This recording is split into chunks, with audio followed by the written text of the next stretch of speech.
News Radio 840 WHAS. Good Sunday after Derby. I'm Bob Sokoler. This is the Louisville Real Estate Show. Thank you for joining us. Hopefully you picked a winner. Many of you didn't. We feel for you. Joining us on this show, we've got Randy Rocky, who is one of the head guys over at Swan Financial. They do a fabulous job getting you pre-approved and to the closing table. They're doing that for me right now, and I'm thrilled with the way things are working with Swan. I can highly recommend. Yep, I am. You can reach Randy and the folks over there at 645-0736. Also here, Chuck Crosby. He's the owner of the Crosby Law Offices. He may or may not already know that he'll be doing my closing. I know that. Yeah, you are. And I work with three great closing attorneys in town. It's just that Chuck and I are friends, both on the air and off the air, and I just think the world of him. Also does he do real estate closings, but he does wills, foreclosure defense, commissioner sales, a variety of other things. You can reach Chuck and the folks over at Chuck Crosby's Law Office at 499-6360. And if you are thinking of selling your home, either now or in the future, please do not hesitate. Give me a call. We can come out. I will come out, talk about what the process is, give you an idea what the prices are in your neighborhood. It's not just some willy-nilly number we pull out of the air. No, I sit with our laptop. My laptop is open. We do comparables, and we look at what your home is worth, really worth, and what an appraiser will give you value for on it. You can reach me anytime on my cell phone, 376-5483, which, by the way, is 376 live, in case you don't know. Or you can go to bobsellslouisville.com, and I would love to be able to help you with your house. All right. We are still in our COVID show, which means we take questions via email, and we will put those on the air. We answer them for you.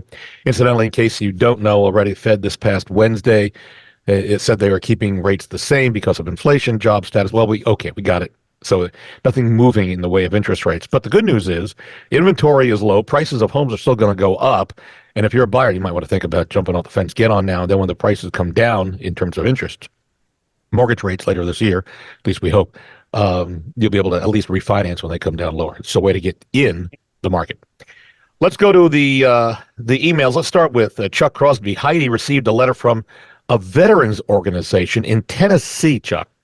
The veterans organization says they're offering to buy her property. And lately, she says she's been receiving a number of these types of letters or phone calls, I think we all have, to buy the property. But this one was from a veterans organization. So she's wondering, is this one a scam? What are your thoughts? Well, I don't know about this. I haven't seen the letter, but there are a lot of those scams. I get those phone calls all the time. They call themselves police officers, this, that, or the other, or veterans, this, that, or the other. You just have to take a look and see if you can find anything about them. If they're legit, they will have a paper trail. If they're not legit, my thought is a lot of times when I go looking for stuff that I've heard about is if she's getting the letter, there's a lot of other people that are getting that letter, and people like to share things on the internet. So with just a modicum of research, you can find out whether or not these things are legit.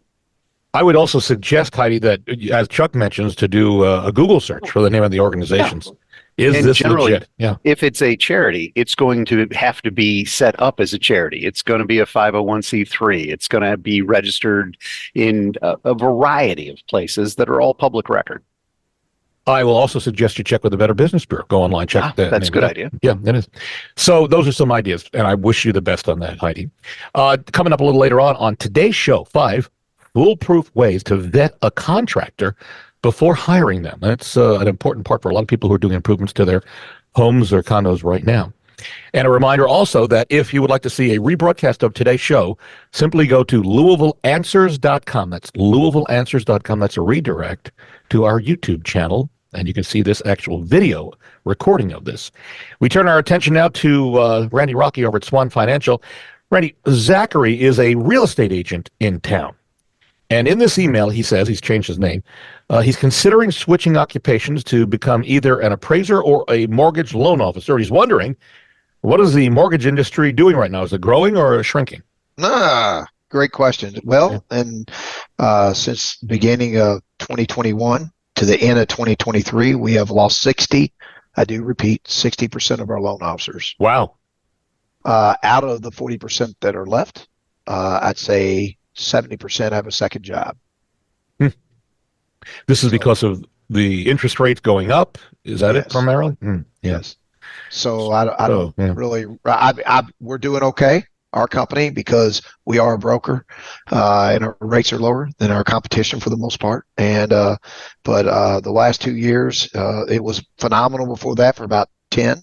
But the last 2 years have been very, very challenging. Yeah, as for all of in the industry, and I would dare say I'm not an appraiser, nor do I really know a whole lot of appraisers, but I don't know that they're growing either. So it might be something you want to consider before you put the time and effort into education, Zachary, and change over. A reminder, if you'd like to see what our sellers are writing about us, we got a couple of new reviews just this past week alone. You can go to LouisvilleZillow.com or LouisvilleGoogle.com. It's important to, we're going to talk about vetting contractors. It's important to vet everybody. And the one way you can do that easily is by reviewing the reviews of people when you can get online and see them. So it's just an idea. Back over to Chuck Crosby and the Crosby Law Offices. Chuck, Bruce lives in a condo community here in the Louisville area. He says in this email he is fed up with some of the members of his condo association. And that may not be such an unusual thing, right? No. He is wondering, how do you remove a board member? Will a petition work? Chuck? Well, no, petitions typically don't. Now, of course, you have to take a specific look at the specific condo docs for his HOA. But in the vast majority of the ones that I've seen, no, a petition won't work. You can't get, whatever. But what you can do in many of the HOAs is a particular percentage will trigger a meeting, at which point you can make changes. And most every year we'll have to have a meeting of the entire association. And at that point, you can vote on them. It's like anything else. You don't like your mayor, you get involved and you vote them out. Problem is with HOAs, and I had this same question called me up earlier this week. It's like these people aren't doing anything, and except the president of the HOA, he's just spending money. How do we stop him from spending money? It's like, well, you got to get a large group, a quorum, and sometimes a majority, like 75% or higher, and get them involved. And she said, but nobody will. It's like, well, then they can do what people let them get away with. You have to get involved. One person can't do it. You got to get everybody involved. It's a homeowners association, not a few individuals. Was this person's name who called you Bruce? It could have been the same. No, no, okay. And it was actually a lady. So definitely not the person we're talking about. Okay, very good. Yeah, but out of like 200 homes, maybe 10 people ever wanted to do anything. Okay. It's like, you can't do anything like that. You need you said a quorum, and that's what? Well, generally, you have to have a quorum to have a meeting. Okay, so 51% generally, at least in the ones that I've seen. Like I said, different HOA docs come up with different numbers. In my HOA, if you got 75% of the folks involved, you can force a meeting. So you have to have 51% to have a meeting, have one of those every year. And then you could force a meeting and deal with these issues if you had a higher number involved. Okay. All right. So, you gotta get some people to join you in that fight. You can't just be yourself alone. If you'd like to see the future of home photography, you can head to Louisville3D.com. It's more than just pictures, folks. We have been doing this for a number of years, leading the way. Louisville3D.com. Take a look at what we do when we list and sell a home with the Sokoler team. We go back over to Randy Rocky at Swan Financial. Antonio sent us this email. He says, I'm an investor. He says, I heard I no longer need to put 20% down on the purchase of an investment property that I will eventually want to rent. Is that true, Mr. Rocky? Very difficult to get under 20%. And if you do, the interest rate is so high, it's not something I'd recommend. The lowest you can go is 15%. So you're leveraging really what you're doing when you decide to do something like that as an investor. You're leveraging and if he could get lower, like 5%, what if he's living in it?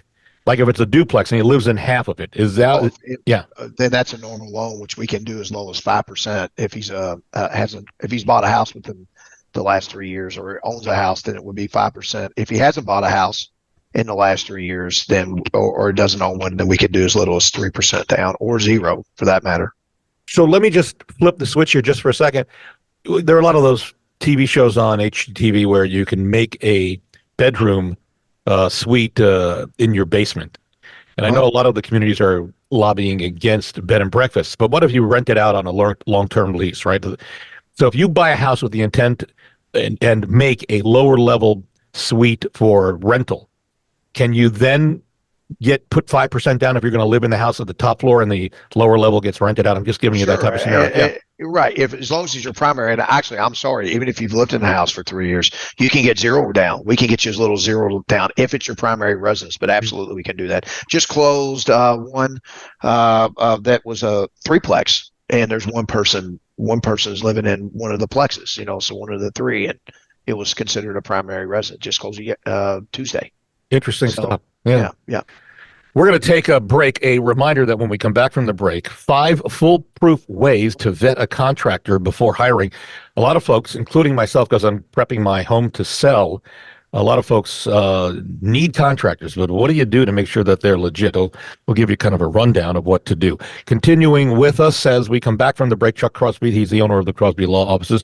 Not only do they do a great job at closing your loan, but also wills, powers of attorney, commissioner sales, and a variety of other things.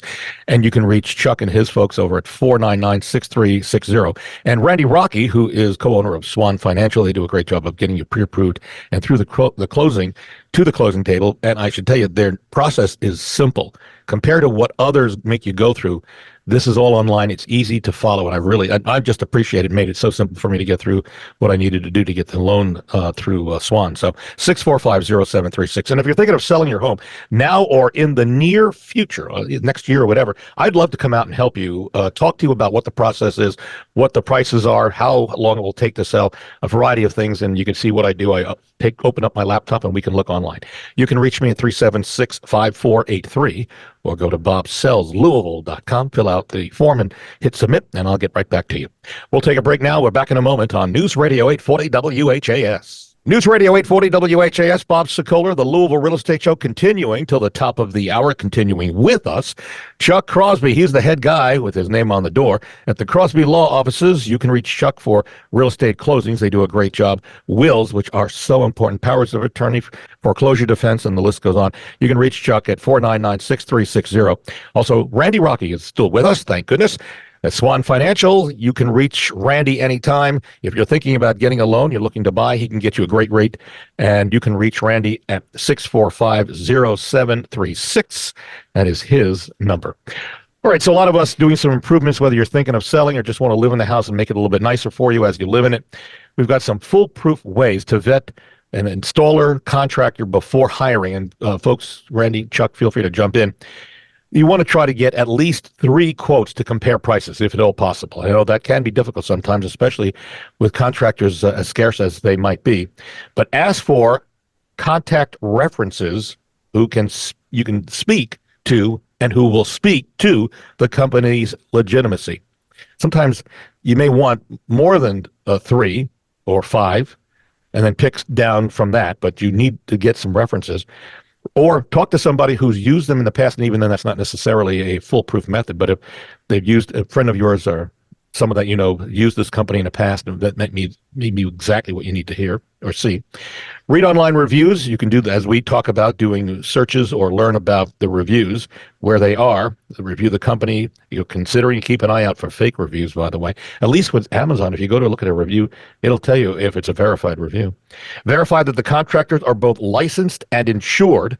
And finally, get a contract in for the work in writing and review it thoroughly. And you may want to have a legal expert, attorney that you know or don't know, review it as well. Anything you want to add to it, Chuck or Randy, to that list?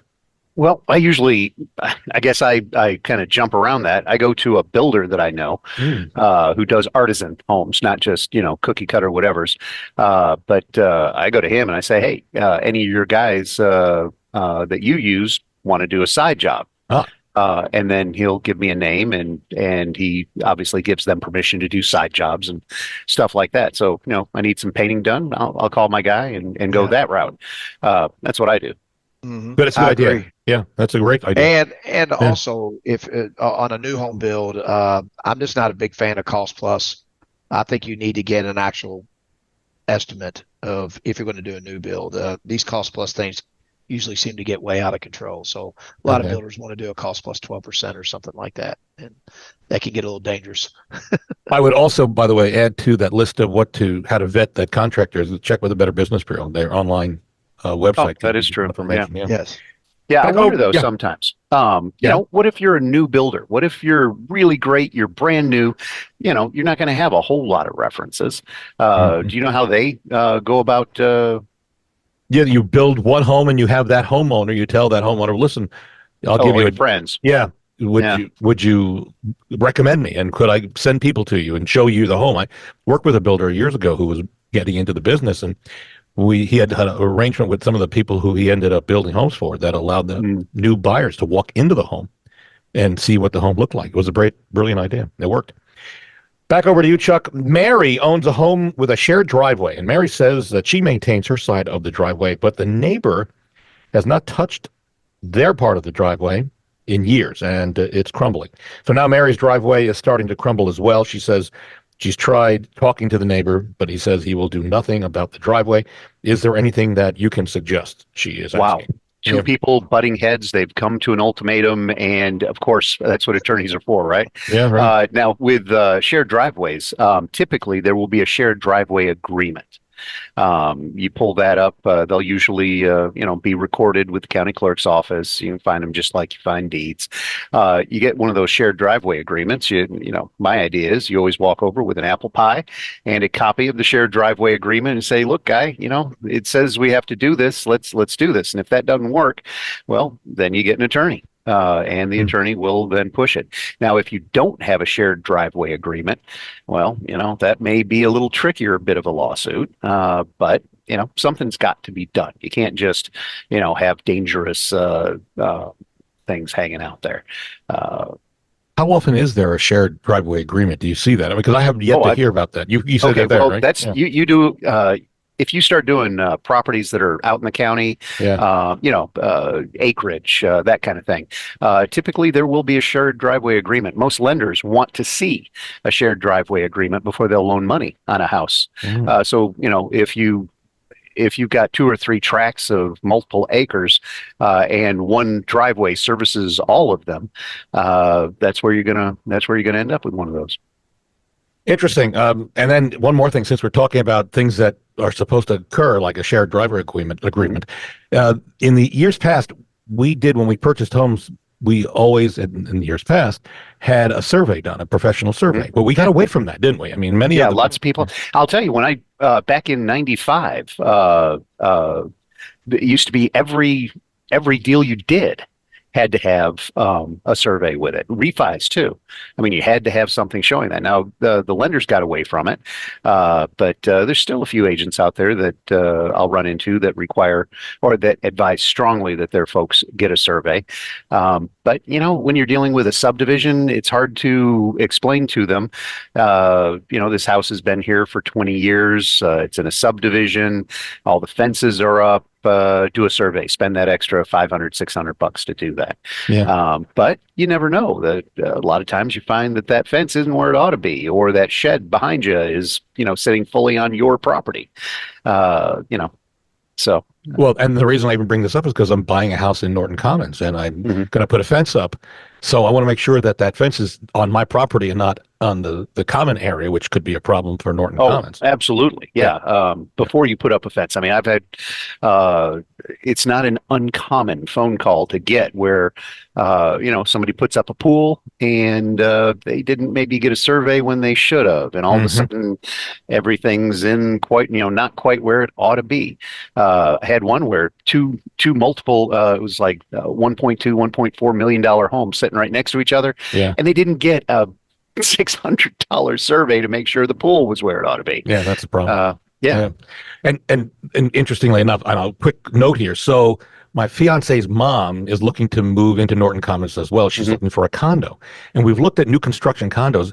They're very difficult to find, especially the type that she wants. So I'm putting this out there. I've got a buyer, it happens to be my future mother-in-law, who is looking for a condo in Norton Commons. If you are thinking of selling your condo in the next 6 months to a year, let me know. Give me a buzz.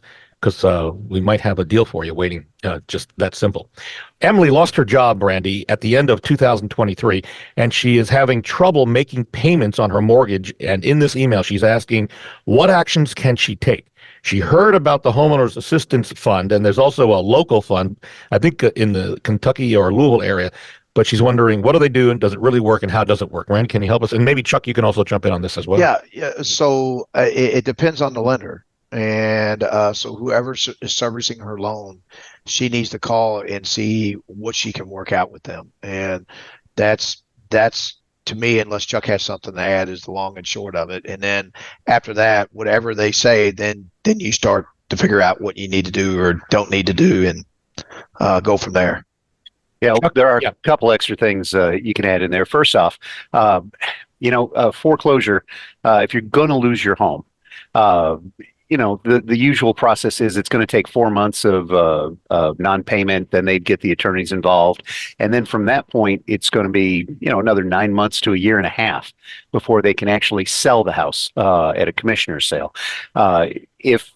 It would be amazing to me that a realtor could not get that house sold and take care of everything before you end up in too much trouble. Yes. Secondly, if it's just you're having trouble getting your payments, there's programs out there, but the lenders don't have to get involved with that. However, local outfit, Save My Kentucky Home.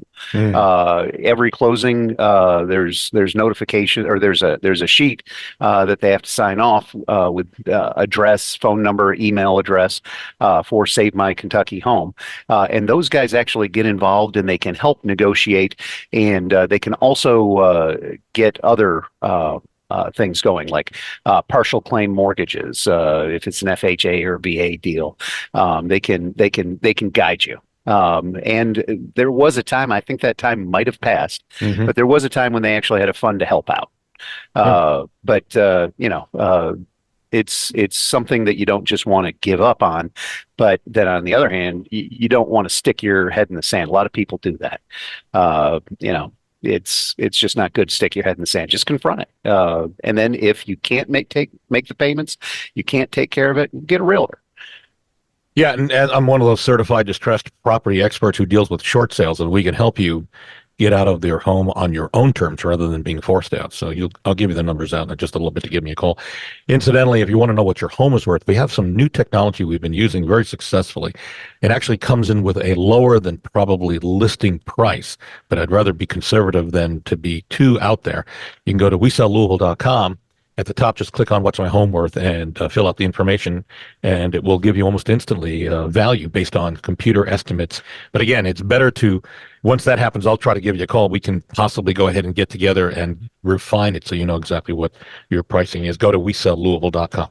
Chuck, Sharon is the owner of a condo in Louisville and is planning on moving away for a couple of years for her job, but she's also planning on returning, and she wants to rent her condo out while she's gone.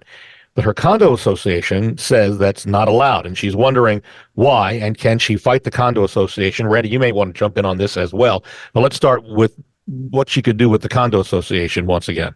Well, again, if it's part of the rules at the condo association, when she came in, she signed off saying, "Hey, I agree to live by these rules."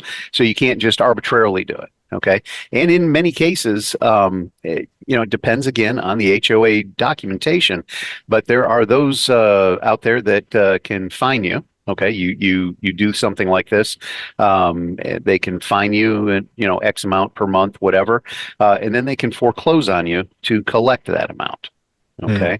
And then there are others that if you violate the rules in that fashion and you refuse to stop violating them, then they can just go straight to the foreclosure. So it's not something to just turn your nose up and go, "Hey, I'm just going to do it." Better to ask for forgiveness than permission, kind of thing. But that being said, I know at our HOA, our monthly meetings always have somebody who's got something going on that maybe they want to deviate from the rules for a particular reason. We sit there and we discuss it. Like human beings, and then make a decision based on that. Now, with renting, a lot of places don't discuss that like human beings. They are adamantly opposed. I have seen some HOAs where it's almost like they engage in harassment to try and convince people not to rent. Those needed the lawsuits that were involved. But there's a reason that the condo associations don't want you to rent. Randy Rocky, there's a problem with FHA that they will not finance a loan if the percentage of homes rented or condos rented in a complex exceeds what percentage at this point? Is it 10? I should know that answer, but I think it's 30. 30%. Okay. Well, it does vary. So for whatever reason. But so if the number is more, an FHA loan will not go through in that the condo location, and then no one can sell to an FHA buyer. Which is a big part of the market right now. It's very big. So just so you know, that's the reason why they keep such a tight control on the number of renters that are in. Plus value. That's always, that's always one of the big ones. I have seen some lawsuits where, they tried to force them not to rent to anybody when it did allow. So, I mean, it kind of cuts both ways there. Yeah, and the government says if you rent out your condo, the renter is not going to take as good of care of it as you as the owner would. So that's why they limit the number of renters that they want in a complex. That's just their thinking is what I've heard. And you mentioned that. It makes another thought jump to my head.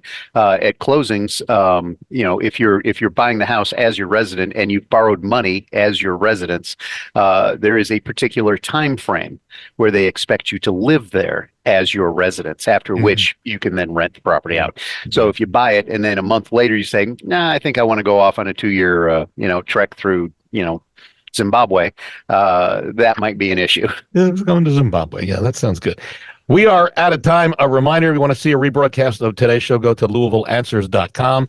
If you'd like to see some of the videos that we create of our sellers after they meet with me, you can go to Bob at WeSellLouisville.com. There's plenty of stuff there for you to review. We really appreciate it. And also go to LouisvilleSellersTalk.com. That's LouisvilleSellersTalk.com. My thanks to Randy Rocky with the Swan Financial. They do a great job getting you pre-approved. I can attest to that from personal experience and getting you to the closing table. You can reach Randy at 645-0736. Also to Chuck Crosby. He's the head guy at the Crosby Law Offices, they do a phenomenal job with real estate closings, but he also does wills. So important. Powers of attorney, foreclosure defense, a variety of other things. He goes above and beyond the call of duty. I can tell you that. Again, for personal experience, you can reach Chuck at 499-6360. And if you're thinking of selling your home now or in the near future, I'd love to come out, talk to you free, no obligation. We can talk about the process, the plan, what the home is worth, and I'll spend as much time as you need to talk about everything that's involved in selling your home and also buying a home. You can reach me on my cell phone anytime, 376-5483, or go to bobsellslouisville.com. We're out of time. See you next Sunday on News Radio 840 WHAS.